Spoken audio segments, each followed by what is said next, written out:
Okay, let's dive right into this explainer and decode a fascinating concept known as the sovereign escape.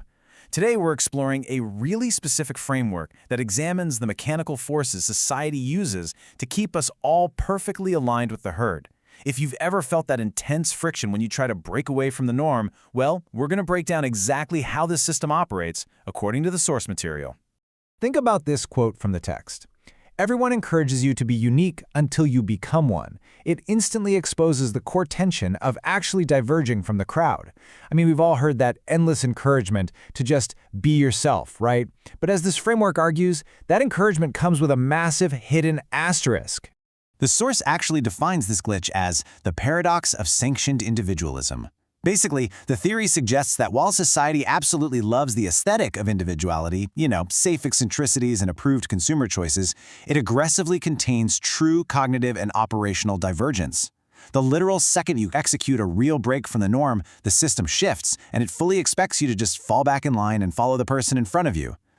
So, let's look at Section 1, the matrix of tribal gravity, and why the group attacks. The source calls the psychology behind this opposition the threat of the mirror. It argues that the crowd doesn't demand your compliance because they care about your trajectory. Not at all. They do it to validate their own life choices.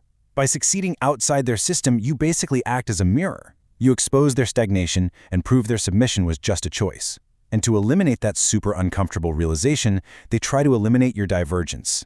These tribal sanctions are described almost like a software security protocol, an open-source immune system for the collective. The text outlines this escalating four-phase timeline designed to force a system reset on your behavior. It starts with Phase 1, ridicule. If that doesn't work, it bumps up to Phase 2, passive-aggressive gaslighting. Then comes Phase 3, active opposition. And if you still won't budge, Phase 4 is a full-blown attempt to malign your reputation entirely. Moving on to Section 2, auditing the groupthink baseline, compliance versus divergence. If we map out these two paths across three major life metrics, the contrast is pretty stark according to this framework. First up, metabolic health. The groupthink baseline is linked to chronic insulin resistance and hyper-processed fuel, whereas the divergent reality is all about elite physical conditioning and optimized biomarkers. Then you look at cognitive freedom. The text contrasts the herd's passive, fragmented screen addiction with the sovereign individual's deep focus and direct data verification.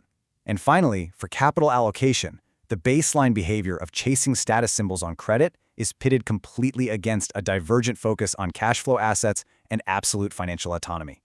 So when you view it through the lens of those metrics, the source argues that being outcasted by a collective actually isn't a penalty at all. It's a definitive security clearance checkpoint. According to this model, true critical thinkers completely expect and welcome that social friction. They build the cost of that friction right into their operating models and just abandon the desire to be understood by the crowd altogether. Let's get into Section 3, the sovereign escape protocol, navigating the blast radius. Now the text leaves us with a really critical problem to solve. How exactly do you navigate this blast radius without letting all that opposition paralyze your momentum? Because you can't cross the chasm while holding hands with the crowd, so how do you execute this separation flawlessly? Well, the source material gives us these three exact steps to upgrade your internal operating system and escape the matrix of groupthink. Step 1 is to subvert via strategic invisibility. Step 2 is recalibrating the malign signal. And Step 3 is curating a high-leverage counter-network. Let's break these down one by one.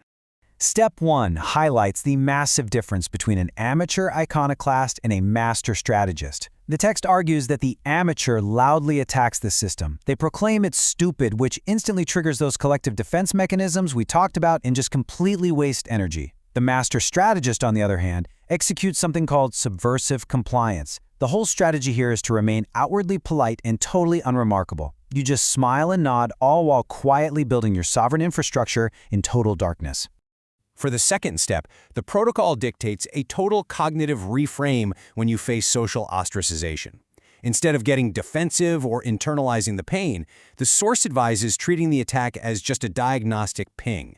Basically, this opposition is viewed as definitive proof that your code is actually working.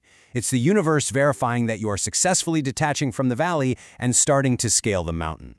And finally, Step 3, The framework makes it super clear that being sovereign does not mean isolation, not at all.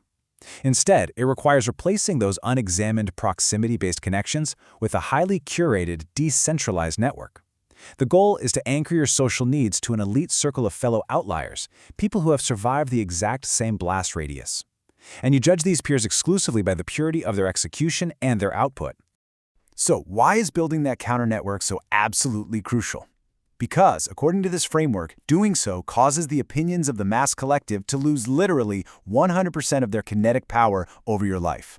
When your peers are fellow outliers, the ridicule of the herd just bounces right off your armor. I'm going to leave you with this final thought and question from our explainer today. We've seen the mechanics of the herd, audited the baseline of compliance, and outlined the escape protocol exactly as it's presented in the source text.